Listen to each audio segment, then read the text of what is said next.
right candidates to see your job posts and apply. It's like trying to find a needle in a haystack. So to start, my family history is very tragic. My parents got into a serious car accident when I was a little kid, and my dad passed away in the hospital from his injuries.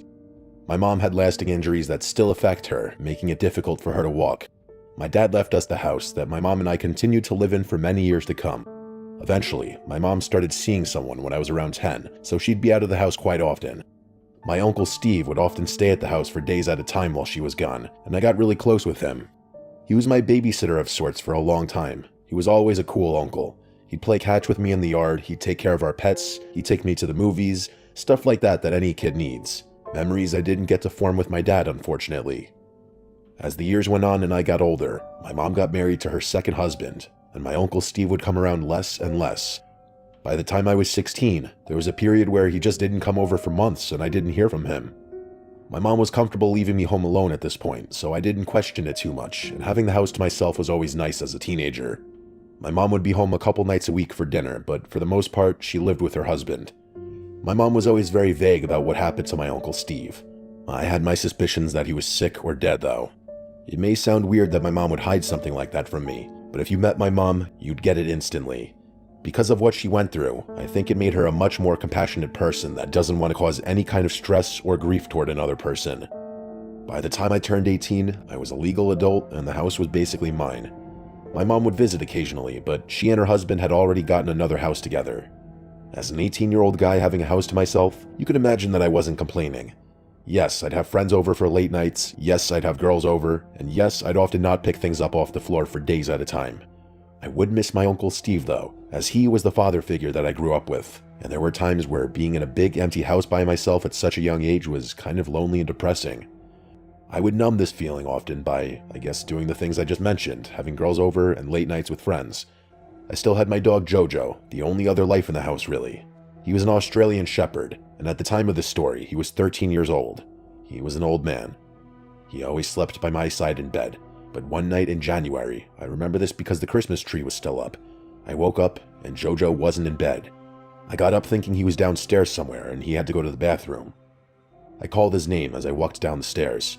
I didn't hear him, so I walked to the kitchen where the basement stairs and back door were, and I saw him in the dark. He was staring intently down the basement stairs. I usually left that door open because it was a bitch to close. He only moved when he turned his head to look at me for a second, but then he looked right back down the stairs. I stepped to the edge of the stairs and then looked at Jojo and said, "What is it, boy?" His tail started wagging just a bit for a second, then went stiff again. I flicked on the light in the basement and looked down the stairs. Jojo inched closer but didn't bark. I felt a cold shiver run down me as I looked down into the basement. Of all places for your dog to stare down like this, the basement is the worst place. I turned off the light and grabbed Jojo by the collar to bring him upstairs. I shut the door so he couldn't leave again. Was I creeped out? Yes, a little. It was unusual behavior for him. I was mainly asking myself what he could have heard. I tried to go back to sleep. At this point, my mind was kind of racing though, and it didn't help that every few minutes or so, I would hear and feel the vibration on the bed as Jojo would look up at the doorway, as if still hearing something from downstairs. I decided I would investigate. I wasn't going to be a mama's boy and text my mom at whatever off hour in the night it was telling her I'm scared. Part of not having a father figure in the house when you're young is becoming a man early on. I went downstairs again, and by the time I was at the bottom, I heard Jojo walking down following me. Jojo then caught up to me and went straight for the basement door again. Then he stopped in the same position as last time. I stopped alongside him and looked down the stairs to the darkness again. I can't believe I did this, but I called down the stairs, saying, "Is someone there?" I flicked on the light when there was no response. I started walking down the steps, each one creaking beneath me. I hated those old steps. You couldn't see into the basement until you were about halfway down the stairs, as the ceiling was low. I was on maybe the third step when I heard the voice. It was my uncle's voice. I knew it right away, all these years later. It was my uncle's voice from somewhere in the basement, saying my name, only it sounded weak, like he was injured. I ran down to the basement as my heart dropped out of me. I got to the bottom, and it was just an empty basement. "Uncle Steve?" I called out. Jojo was still at the top of the stairs, looking down at me. He didn't want to come down. I walked further into the basement, and there was nobody there. My heart was beating 100 beats per minute at this moment. I peeked behind the couch and even behind the TV. There was nowhere else for anyone to be besides the laundry room, which was in the corner. I took one look into the corner, and I thought I heard the slightest sound on the other side of the door. That's when something just came over my entire body, where I had to sprint upstairs like a little kid and get out of there. When I got to the top step, I didn't even shut the light. I struggled to just close the basement door and then run upstairs. Poor old Jojo barked the first barks I'd heard from him in months. He followed behind as fast as he could as I went upstairs. First thing I did was lock us in my room. Then I called my mom over and over until she picked up. When she did, I was whisper screaming into the phone, telling her someone's down in the basement and it sounded just like Uncle Steve. In fact, I knew it was Uncle Steve. I told her that Jojo was at the basement door when I woke up, after he obviously heard something too. My mom was surprisingly calm and just let me finish. When I finished, I waited for her to say something in panic or anything, but she just said in a gentle, calm voice that I probably just woke up from a bad dream. I doubled down and swore to her that someone was down there. Even Jojo knew it. I asked her if she thought I would just make that up. This is where she paused for a second, and it's because this was the moment she decided to tell me the truth, that my Uncle Steve got sick with cancer and died years ago, and that's why he stopped coming over. Before she could finish her explanation, I told her it's not possible. He's down in the basement right now. She then stopped me and said, "Listen to me. If someone's in the basement, you need to call the cops right now." So that's what I did. I hung up, dialed 911, and told them of a break-in. Jojo and I waited in my bedroom until there was a knock at the front door, followed by the doorbell. I ran downstairs to let them in and eagerly pointed them to the basement. The basement door was still basically jammed shut like I left it. They told me to wait up there, but I didn't listen. I insisted on going down with them. I reenacted everything as we went down, what I heard, when, and where. Then I showed them where I looked around, and then I pointed to the one spot I didn't check, the laundry room, where I heard the sound. They went to open the door, and I showed them the light switch. When the light turned on, there was no one inside. The laundry room looked how it always looked. There was no one hiding in any secret crevices or behind the machines, nothing. It was as void of people as could be before we came in. I knew I was looking crazy right about now. We went back upstairs, and they did a little search of the first floor as well, then the upstairs. The house was as clear as it could be. There was no one there. They were at least pretty level-headed and not demeaning about it, even though they probably thought I was a whack job. They left, and I went back upstairs to call my mom again. She picked up right away, and this is where she finished explaining. My Uncle Steve died years ago, but she didn't want to tell me because she knew I suffered enough loss, and she couldn't bring herself to tell me. So she just played it off like my uncle kinda disappeared, which I yelled at her was infinitely worse, but that also didn't explain my hearing his voice just now in the basement. I calmed down, and then said into the phone, "Mom, I'm scared." She believed what I heard, I know it, and that scared me even more. She tried to convince me everything would be alright, and that my brain was playing tricks on me. I pretended to agree. We hung up, and I pulled Jojo close to me. He was the only thing keeping me from freaking out of my skin that night. I didn't fall asleep for another few hours. For a whole week after that, life in that house was hell. I couldn't go anywhere near that basement door. Jojo wouldn't stare at it anymore, but it was still haunting. I know it was all real because Jojo was reacting to something. Had Jojo not been there, I could have played it off as a late-night hallucination or mind tricks. But no, someone or something was down there. Something that had my uncle's voice. My mom sold that house just a year later.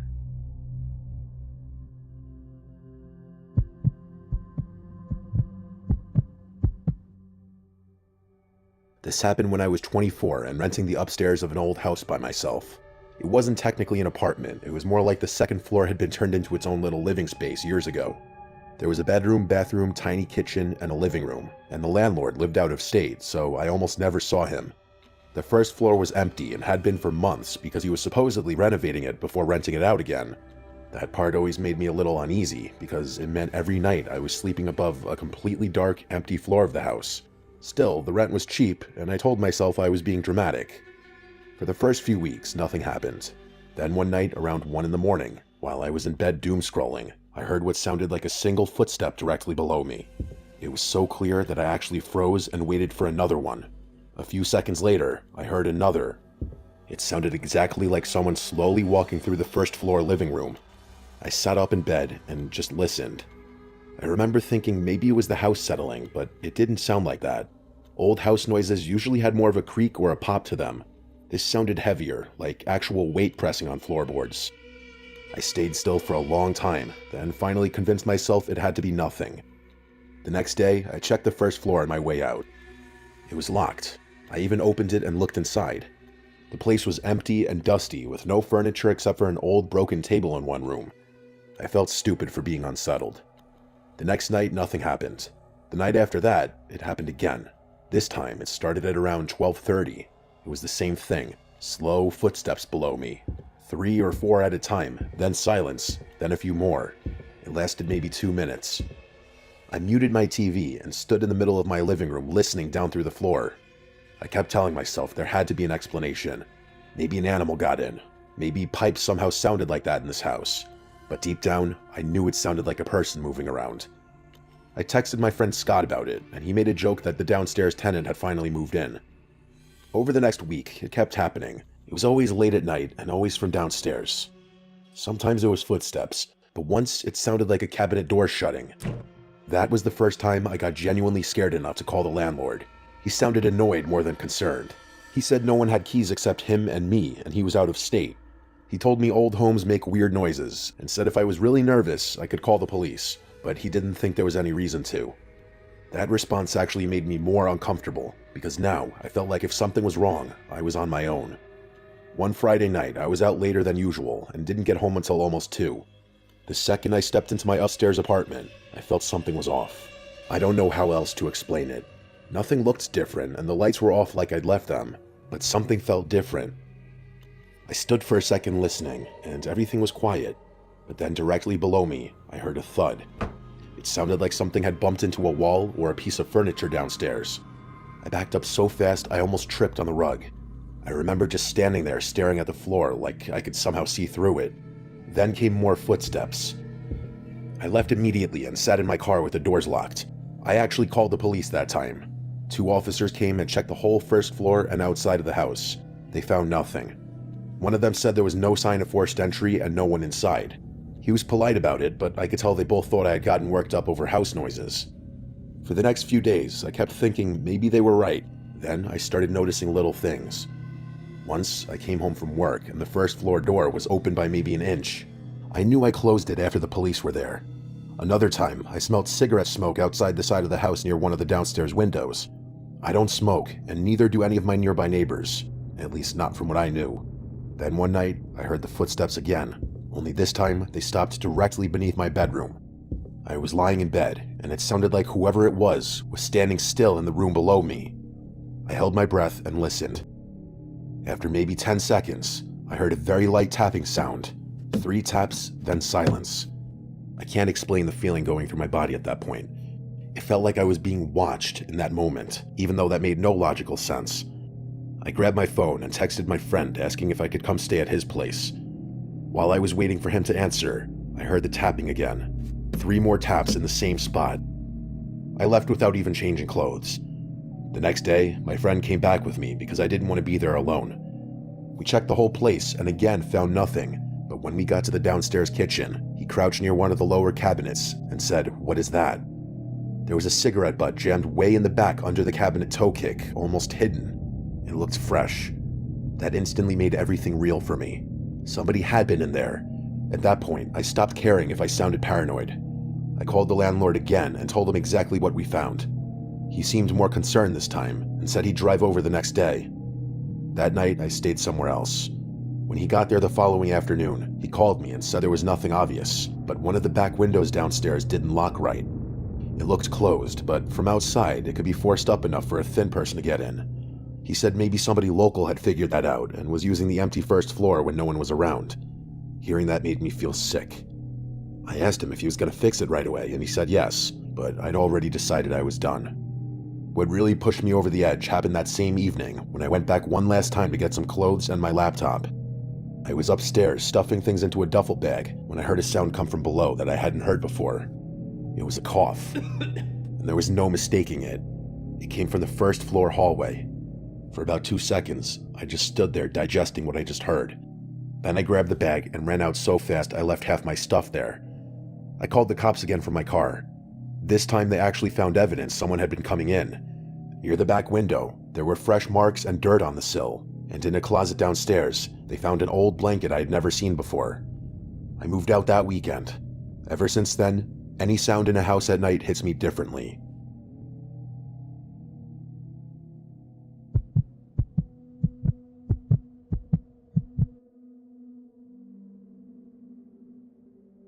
My name is Chris, and this happened when I was 22.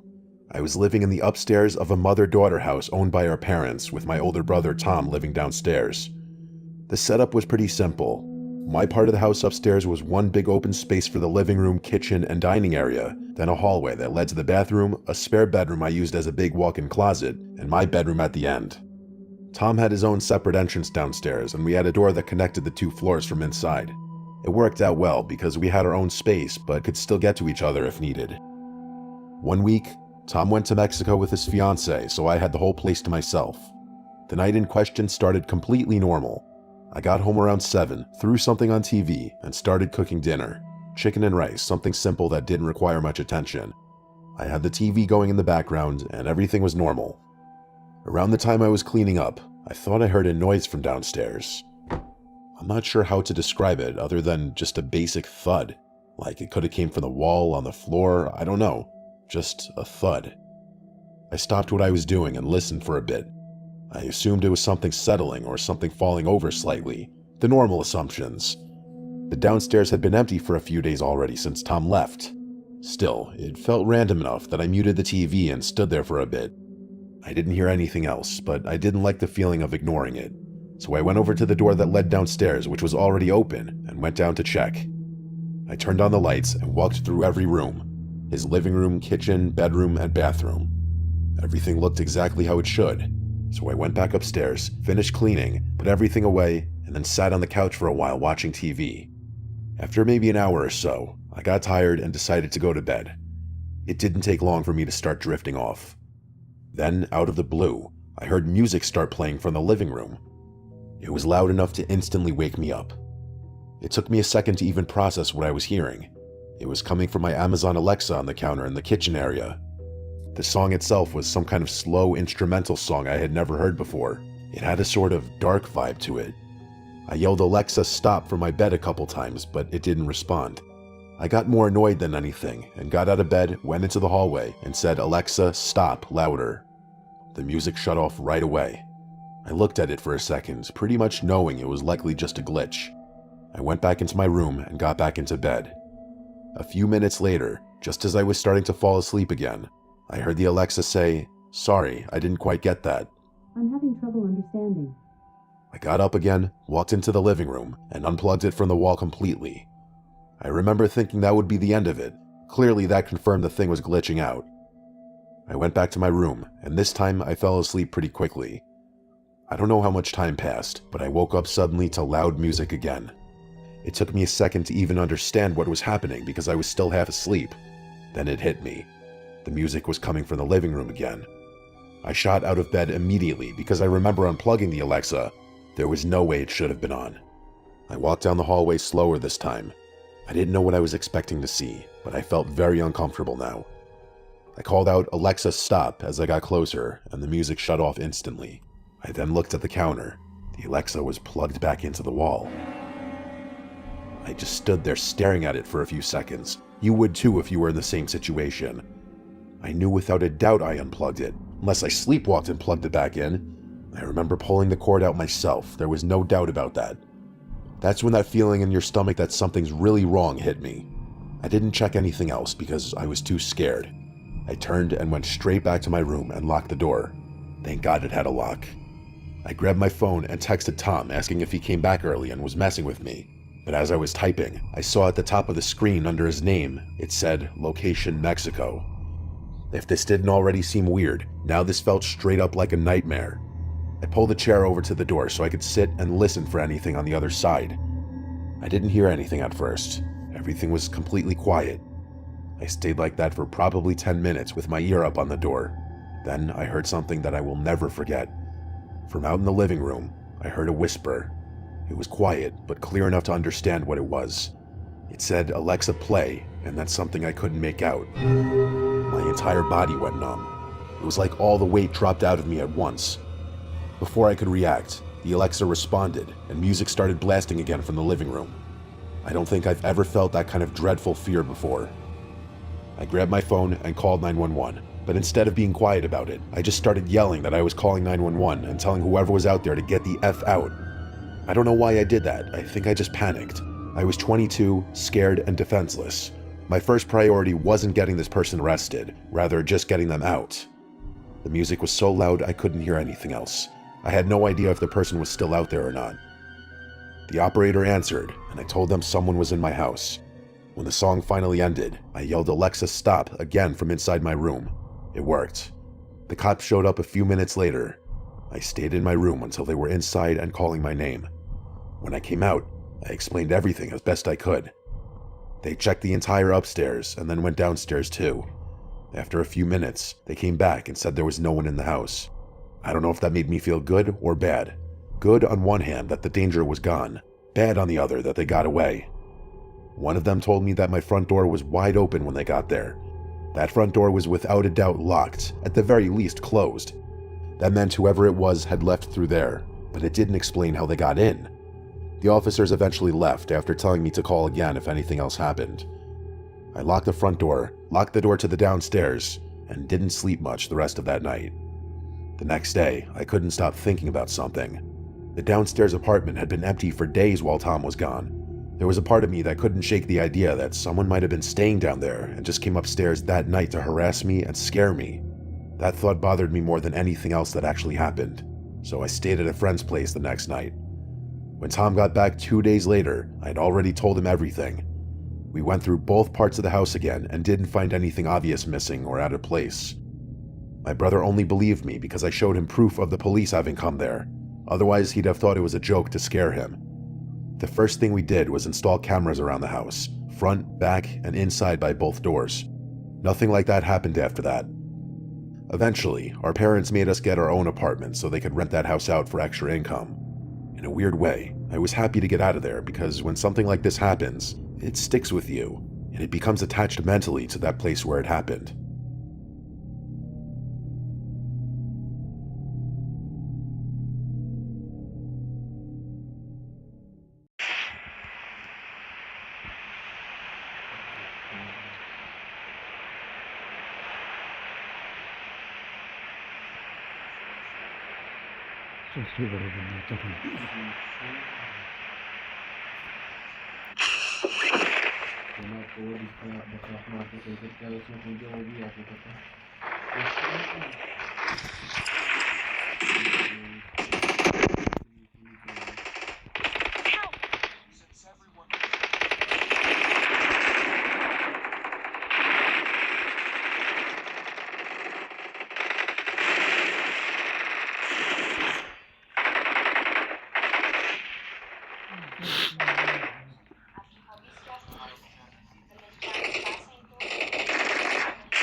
का भी जमीन के साथ मिलता और जिस तरफ से झटका आता उसी तरफ वाला ड्रैगन अपना मुंह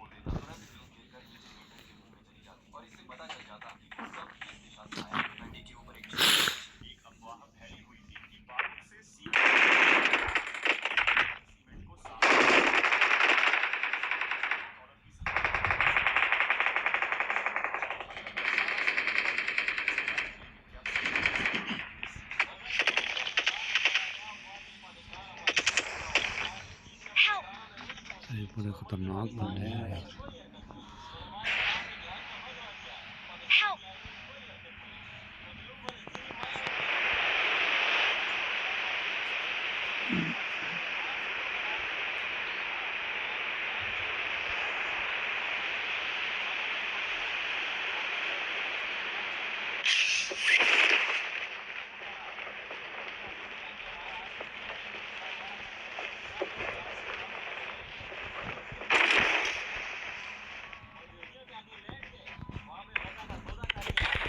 रास्ता कर रहे हैं।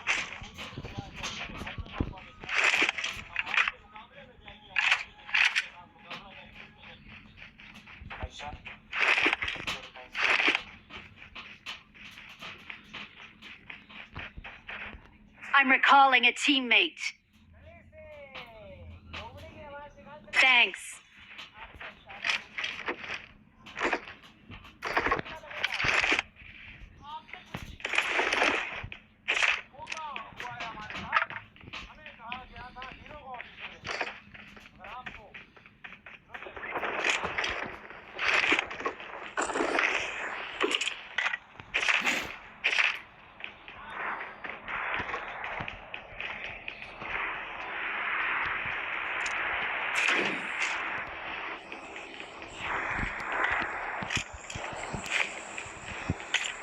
I got supplies.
Marked a location. Help! Don't give up. Your teammates can still recall you. Please recall me.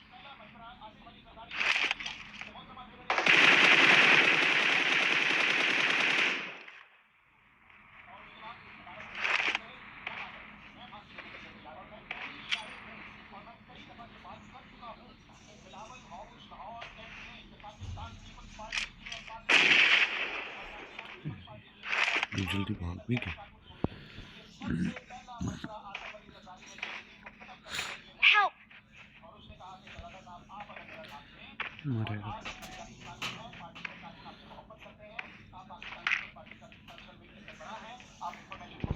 Please recall me.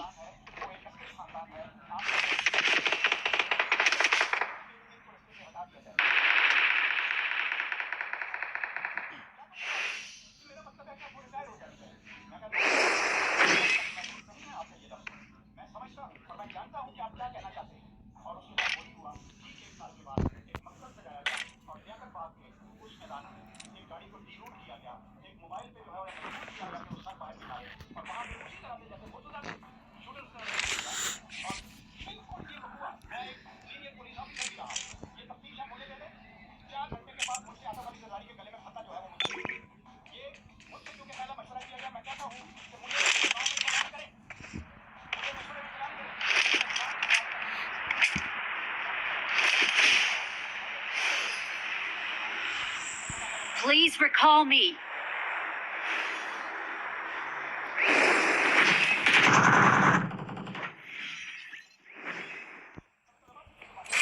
सब 20 मर गए